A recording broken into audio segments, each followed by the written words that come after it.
থানায় ঢোকার গেটের মুখে বোতলে করে পানি পান করছে একটি বানর, আবার কখনো থানা চত্বরে ছোটাছুটি করছে।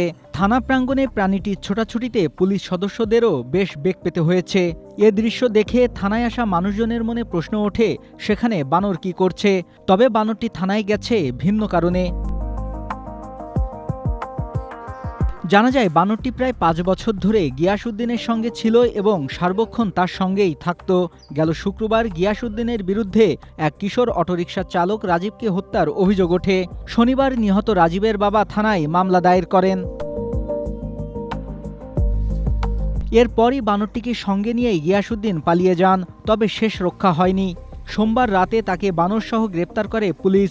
বর্তমানে বানরটি থানা হেফাজতে রয়েছে এবং সেটিকে বন বিভাগের কাছে হস্তান্তর করা হবে বলে জানিয়েছেন রায়পুর থানার ভারপ্রাপ্ত কর্মকর্তা শাহিন মিয়া। চাঁদপুর সদর থেকে গ্রেপ্তার করতে সক্ষম হয়েছে। হ্যাঁ, আমাদের জিজ্ঞাসাবাদে সেই ঘটনার সত্যতা স্বীকার করেছে, এই ঘটনার সাথে সে জড়িত আছে বলে স্বীকার করছে। মূলত ওই অটোটা ছিনতাই করার জন্যই, অটোর ব্যাটারি আছে না, ওই ব্যাটারিটা নেওয়ার জন্যই মূলত ওদের। সোমবার রাতে লক্ষ্মীপুরের রায়পুরায় এ ঘটনা ঘটে। বানরটিকে থানায় আনার পর স্থানীয়দের মধ্যে ব্যাপক আগ্রহ দেখা যায়। রাতেই অনেক মানুষ থানায় ভিড় করেন বানরটিকে একনজরে দেখতে।